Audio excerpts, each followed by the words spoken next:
Hi all. இன்னைக்கு first sentence என்னன்னா, என்னால் அதை செய்ய முடியுமான்னு தெரியல.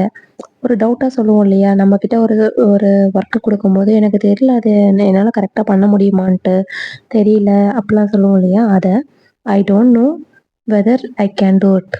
ஐ don't know whether I can do it. Whether I can do இட்னா பண்ண முடியுமான்னு. ஐ டோன்ட் நோனா எனக்கு தெரியல. நீ அதை எப்படி பண்ண? ஒரு டிஷ் ஆர் ஒரு ஒர்க்காக இருக்கட்டும், நீ அதை எப்படி பண்ண அப்படின்னு கேட்பாங்க இல்லையா, அதை how did you do that. How did you do that அப்படின்னா நீ அதை எப்படி செஞ்ச அப்படின்னு கேட்கறது தான் ஹவு டிட் யூ டூ தட்னு கேட்போம். அடுத்த சென்டென்ஸ் பார்க்கலாமா? பார்த்து கவனமாக இரு அப்படின்னு சொல்லுவோம். அதை வந்து பி கேர்ஃபுல் சொல்லுவோம். இதே உன்னால் கவனமாக இருக்க முடியாதா அப்படின்னு கேட்குறது எப்படி கேட்கலாம்? உன்னால் கவனமாக இருக்க முடியாதா அப்படின்ட்டு நம்ம அவங்கள திட்டுவோம் இல்லையா, இது எப்படி கேட்கலாம் அப்படின்னா Gantt you be careful. Gantt you be careful அப்படின்னா உன்னால் கவனமாக இருக்க முடியாதா அப்படின்னு கேட்குறது தான் காண்ட் யூ பி கேர்ஃபுல் அப்படின்னு சொல்லுவோம். நெக்ஸ்ட் சென்டென்ஸ், அதாவது ஒரு இஷ்யூஸ் அப்போ நம்மளை வந்து அவங்க திட்டுவாங்க. நாம் தப்பே செஞ்சுருக்க மாட்டோம், ஆனால் திட்டுவாங்க. நாம் என்ன சொல்வோம்? ஒரு நாள் உனக்கு உண்மை கண்டிப்பாக தெரிய வரும், ஒரு நாள் உனக்கு கண்டிப்பாக உண்மை என்னன்னு தெரியும், இப்படிலாம் சொல்லுவோம் இல்லையா. இந்த சென்டென்ஸ் எப்படி சொல்லலாம்? உண்மை ஒரு நாள் உனக்கு கண்டிப்பாக தெரிய வரும், உண்மை என்னன்னு தெரியும், அப்புறம் நீ ஃபீல் பண்ணுவ, ஒரு நாள் உனக்கு கண்டிப்பாக உண்மை என்னன்னு தெரியும். இந்த மாதிரி சென்டென்சஸ் எல்லாம் you will come to know the truth one day for sure. You will come to know the truth.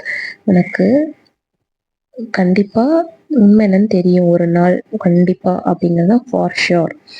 You will come to know the truth one day for sure. நீங்கள் எதுவும் சொல்ல வேண்டியதில்லை.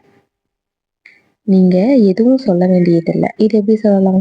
நீங்கள் எதுவுமே சொல்ல வேண்டாம், எதுவும் சொல்ல வேண்டியதில்லை அப்படின்னு சொல்கிறத நம்ம எப்படி இங்கிலீஷில் சொல்லலாம் அப்படின்னா you no need to say anything அப்படி சொல்லலாம். இல்லைனா you need not to say not say anything. You need not say anything அப்படின்னு சொல்லலாம். மேக்ஸிமம் வந்து you no need to say anything அப்படின்னா நீ எந்த ஒரு விஷயமும் சொல்ல வேண்டியதில்லை, எதுவும் சொல்ல வேண்டாம் அப்படின்னு சொல்கிறது. அவள் எதையோ மறைக்கிறான்னு எனக்கு தோணுது அப்படின்னு சொல்லுவோம் இல்லையா, அவள் எதையோ மறைக்கிறா என்று நான் வருகிறேன் அப்படி சொல்கிறது. அவள் எதையோ மறைக்கிறான்னு எனக்கு தோணுது, அவள் எதையோ மறைக்கிறான்னு நினைக்கிறேன் அப்படிலாம் சொல்லுவோம் இல்லையா. இதை I feel that she is hiding something. I feel that she is hiding something. ஹைடிங்னா என்ன? மறைக்கிறது. I feel that she is hiding something.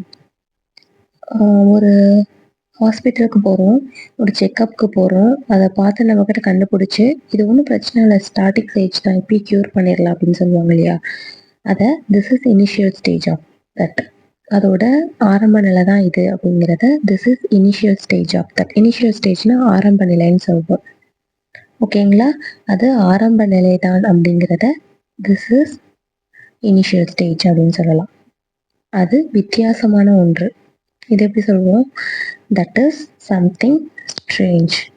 ஸ்ட்ரேஞ்சுனா வித்தியாசமானவங்க, ஒரு வழக்கத்துக்கு அப்பாற்பட்டதுன்னு சொல்லுவாங்க. ஸ்ட்ரேஞ்சர் அப்படின்னா வெளியால், யார் என்னன்னே தெரியாதவங்க அப்படின்னு சொல்கிறது ஸ்ட்ரேஞ்சர்னு சொல்கிறோம்.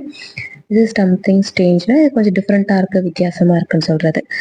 இந்த மாதிரி டெய்லி யூசிங் சென்டென்சஸ் நம்ம சேனலில் நிறைய போஸ்ட் பண்ணிகிட்ருக்கோம், போய் மறக்காமல் செக் பண்ணி பாருங்கள். நிறைய பேர் நிறைய கமெண்ட்ஸ் சொல்லியிருக்கீங்க, எனக்கு ப்ரிப்போசிஷன் சொல்லுங்கள், வொக்காபுலரி சொல்லுங்கன்ட்டு. கண்டிப்பாக அப்கமிங் வீடியோஸில் அப்லோட் பண்ணுறேன்.